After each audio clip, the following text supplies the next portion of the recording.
To my beloved granddaughter Catherine, I leave behind our lakeside house and $150,000.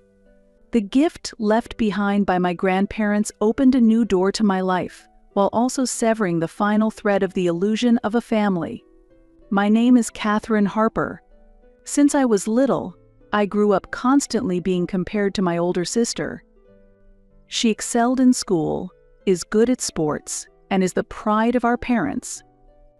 I, on the other hand, was clumsy and always seemed to be hidden in her shadow. At home, whatever my sister chose was always prioritized, and my opinions were often brushed aside. Whether it was about what we ate, where we went, or even the topics of conversation, everything revolved around her. Over time, I began to believe it doesn't matter whether I'm here or not. In such a daily life, my only solace was my grandparents' house. No matter what I talked about, they always listened intently.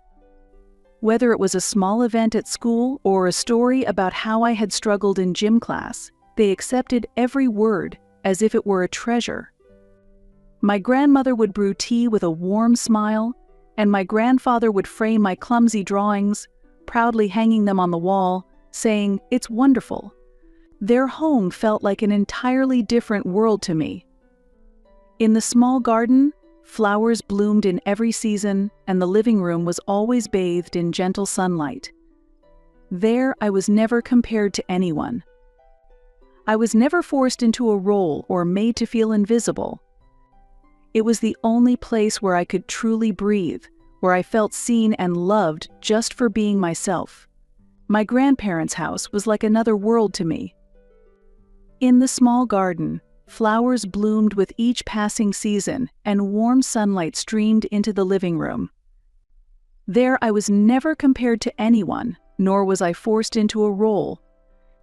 It was a place where I could simply be myself, where quiet and gentle time flowed.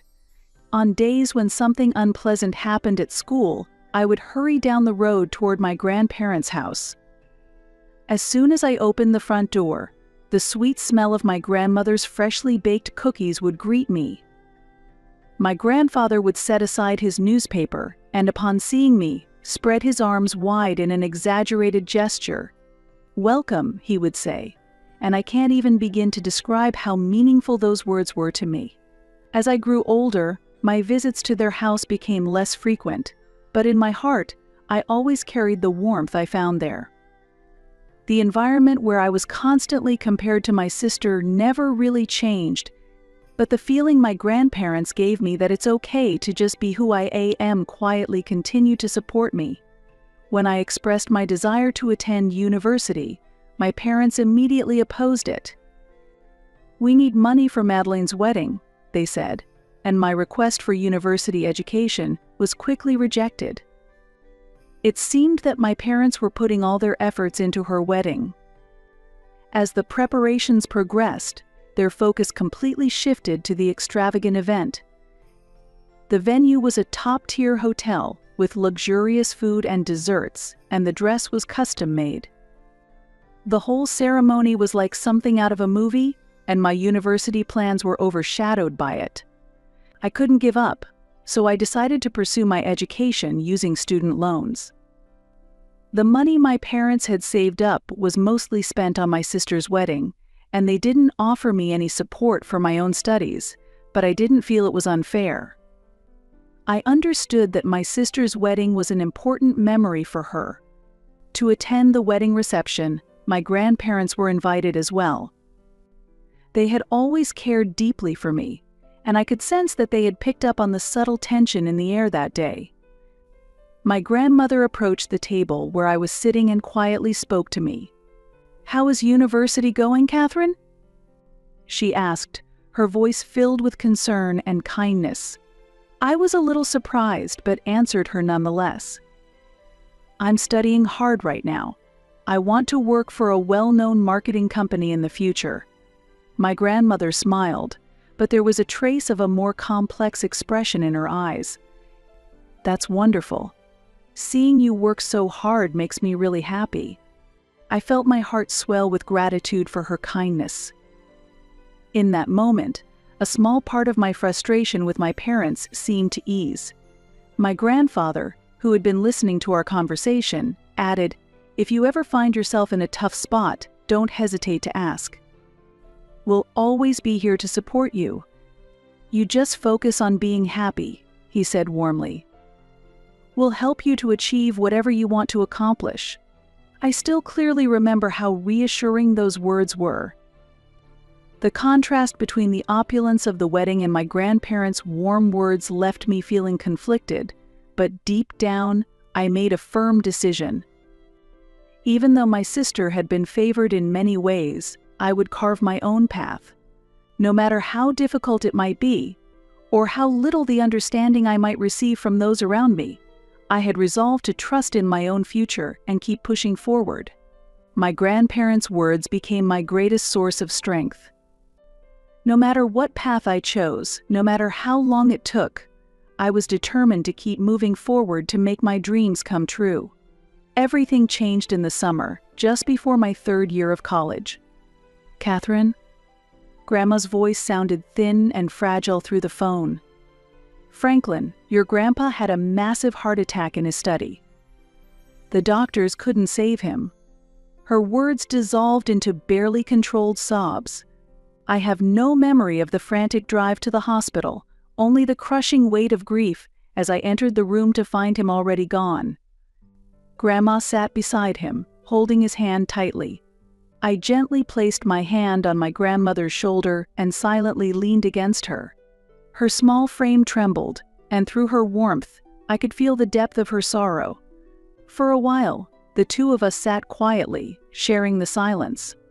To my grandmother, my grandfather had been a precious companion she had walked through life with. Losing him left a gaping hole in her heart. When I looked up at her, I saw the love shaped by all the years they had spent together and the sadness of no longer being able to reach him reflected in her eyes. I squeezed her hand tightly, silently vowing to support her in any way I could, no matter how small. However, a month after my grandfather's death, my grandmother too passed away, as if to follow him to heaven. It was so sudden that I couldn't accept the loss. They were irreplaceable to me, always there to support me.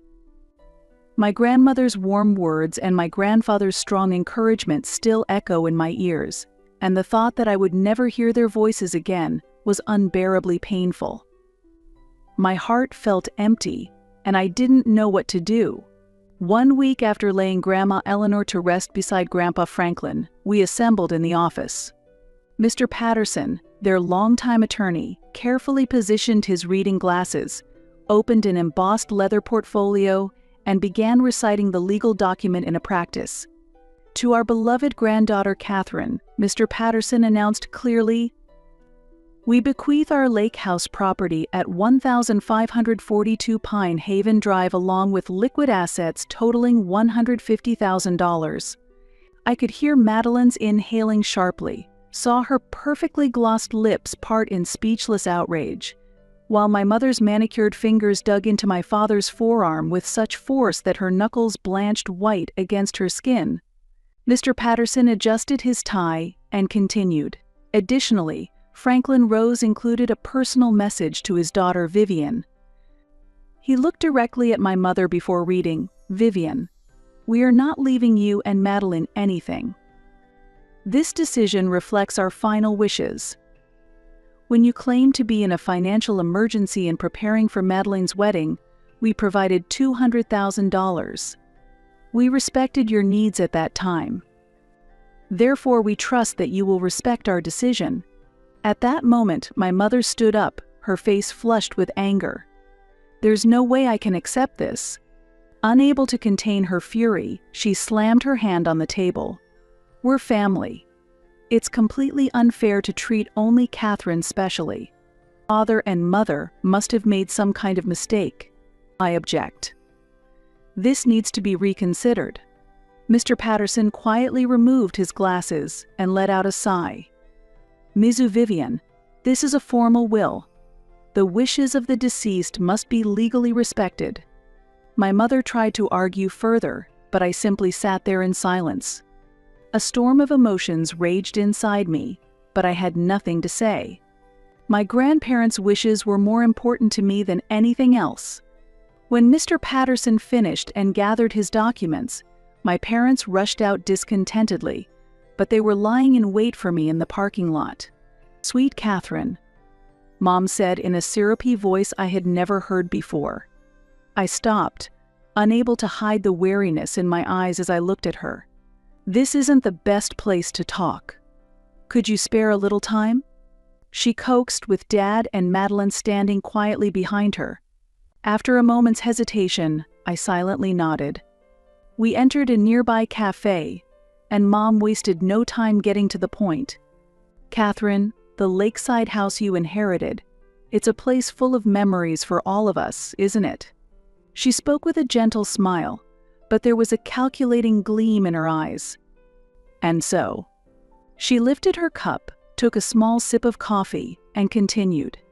"If you're willing to sell the house, I can introduce you to a good real estate agent. You could get a great price for it right now, and you'd have cash in hand. It's not a bad deal, don't you think?" I stayed silent. I had no intention of selling, but I held my tongue, curious to see where this was going. Without missing a beat, Dad jumped in. "Catherine, just maintaining a house costs a fortune. Property taxes, repairs, it's a heavy burden, especially for someone young like you." Madeline quickly added, "You're not planning to live all the way out there, are you? It would be smarter to sell it and use the money for yourself in a more convenient place." Her voice was gentle, but underneath, I caught a hint of urgency. The three of them were trying to persuade me with carefully chosen words, but their true intentions were all too obvious. They were dissatisfied that the inheritance from my grandparents hadn't been passed to them, and now they were trying to convince me to sell the house and turn it into cash. Mom reached across the table and touched my hand, whispering softly, "Catherine, we're family, right? Let's help each other out." I quietly withdrew my hand. A cold resolve began to grow in my heart. The house my grandparents had entrusted to me. It was the place where I first felt unconditional love, a precious repository of memories. There were things there that could not be measured by monetary value. I took a slow breath, then opened my mouth calmly. "I'm sorry, I don't intend to sell it." Mom's expression froze in an instant. Dad and Madeline were staring at me, speechless.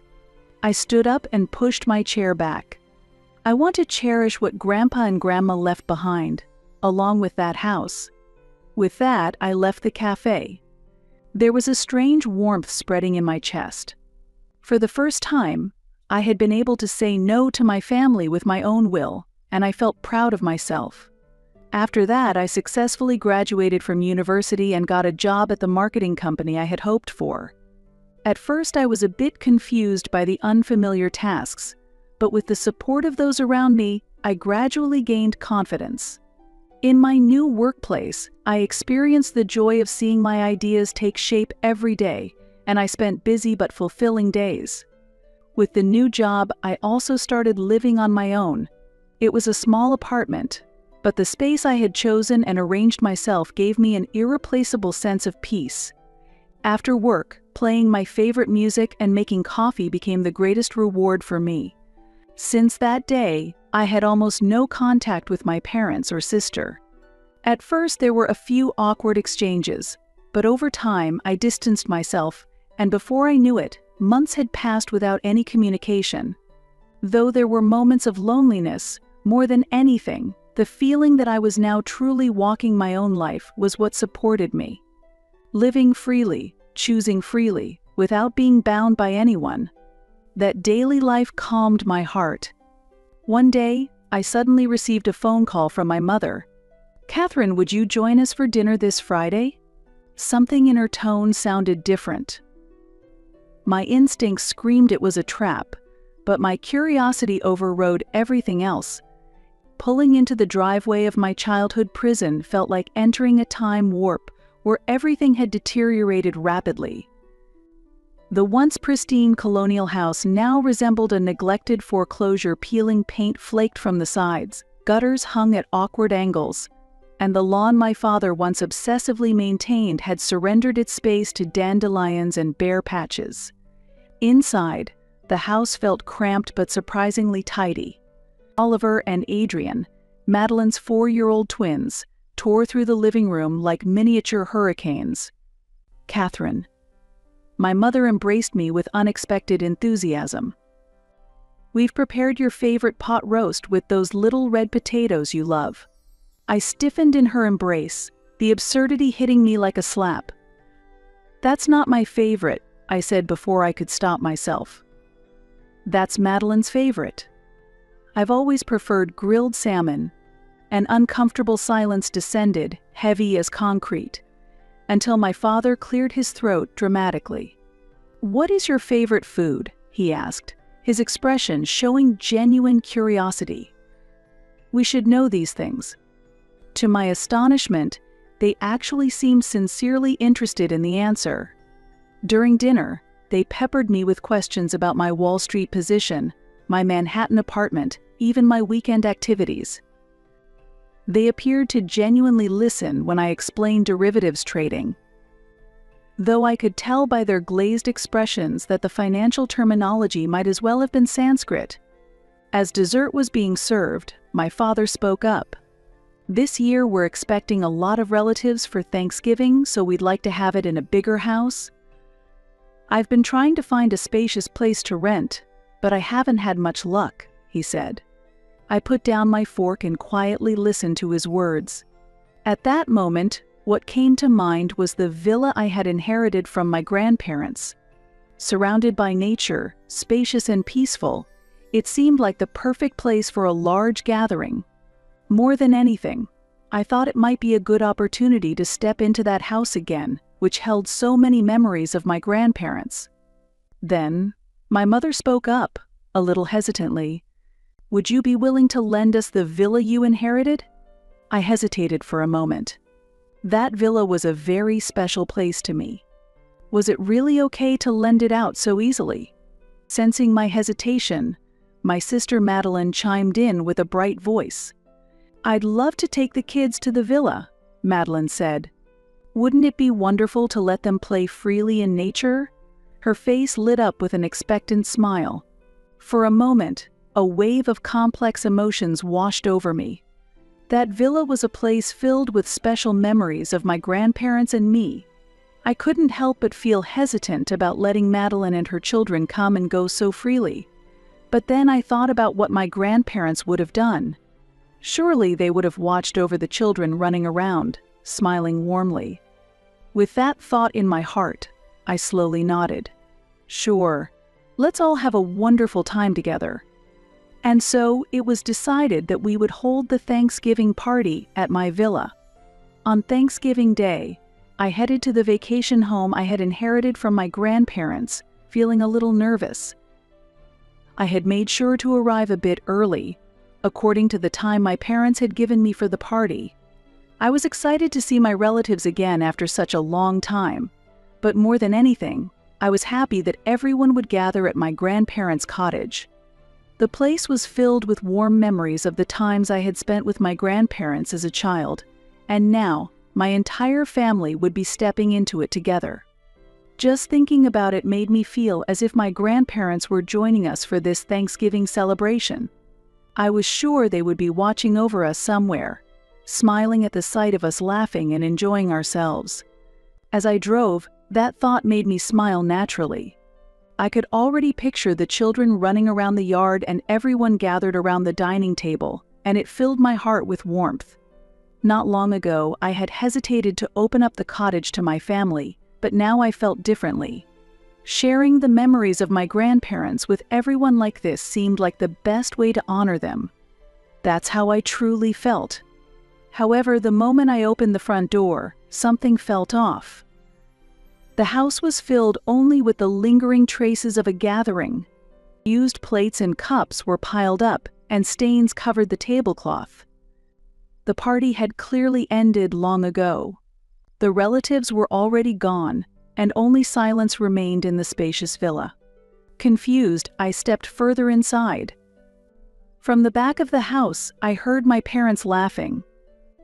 Peeking into the next room, I saw them lounging on the sofa, chatting comfortably. I overheard my mother say with a laugh, "It's such a relief that she owns a big house. Let's leave the cleaning to her." My father chuckled in agreement. I stood there in silence, feeling the coldness seeping into my feet.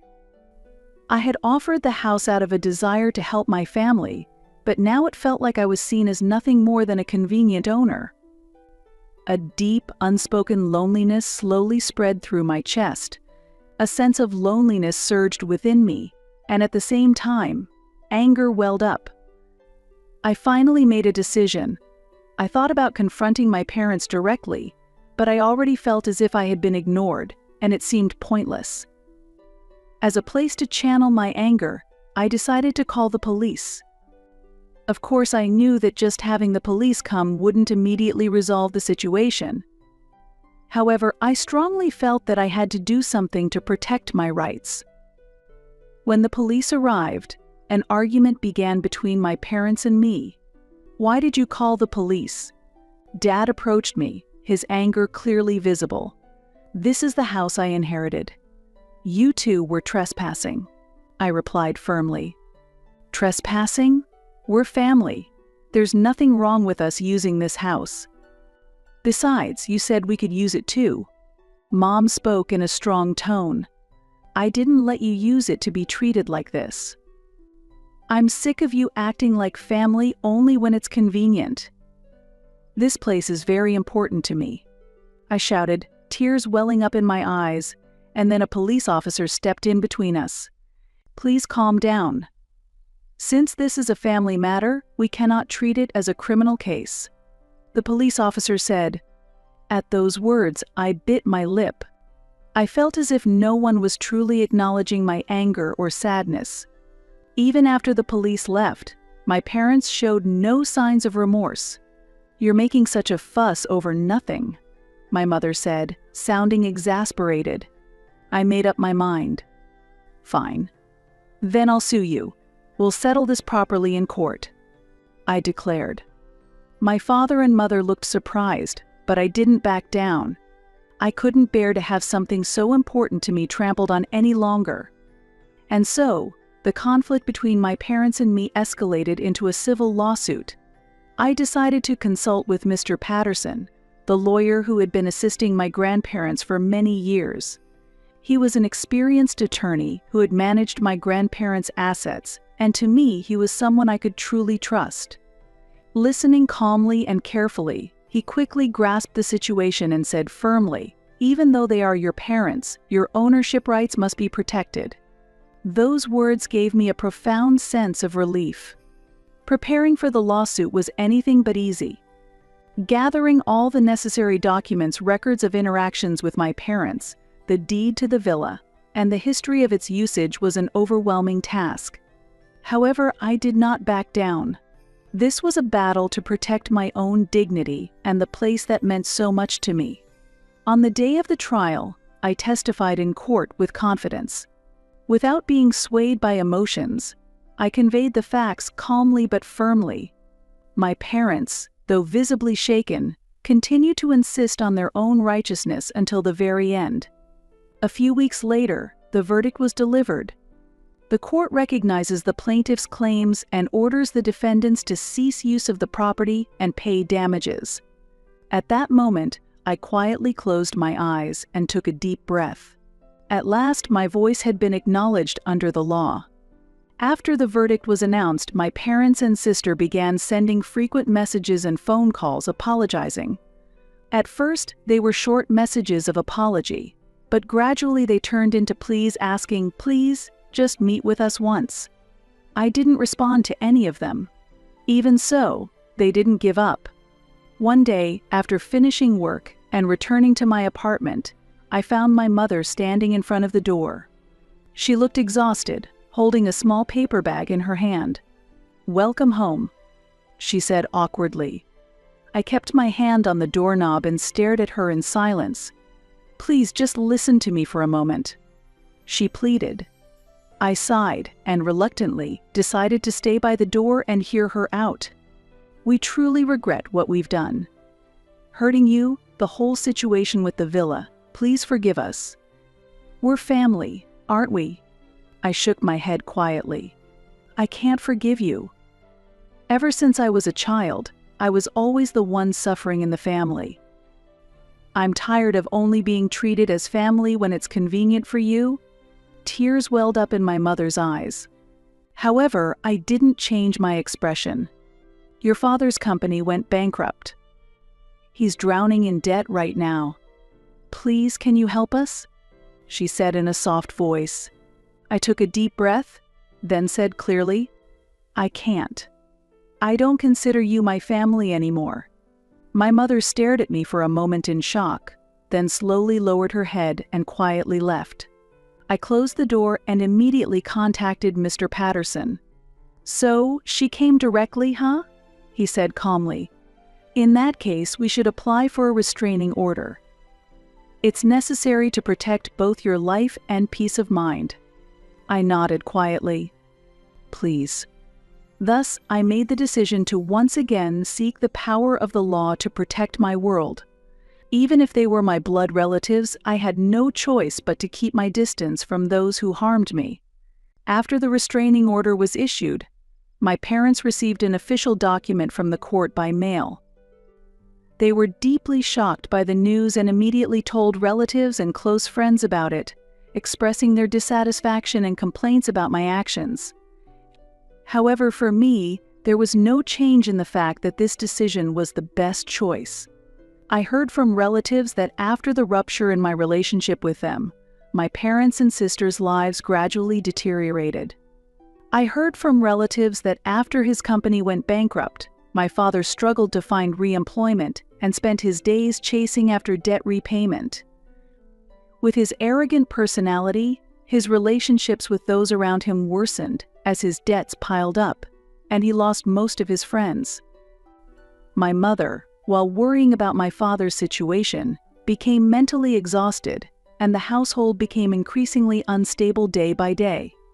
My sister, desperately raising her twin children, had a strained relationship with her husband and was worn out from child rearing.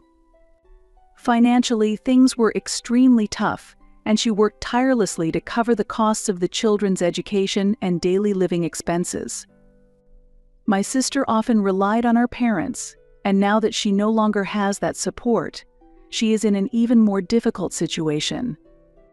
I heard that my sister also tried to reach out to me, but as I kept my distance, her mental exhaustion grew larger, and the family bond continued to weaken. Both my parents and my sister were suffering from the consequences of their past actions. Despite regretting what they had done, none of them could find a way to improve the situation, and their lives continued to decline.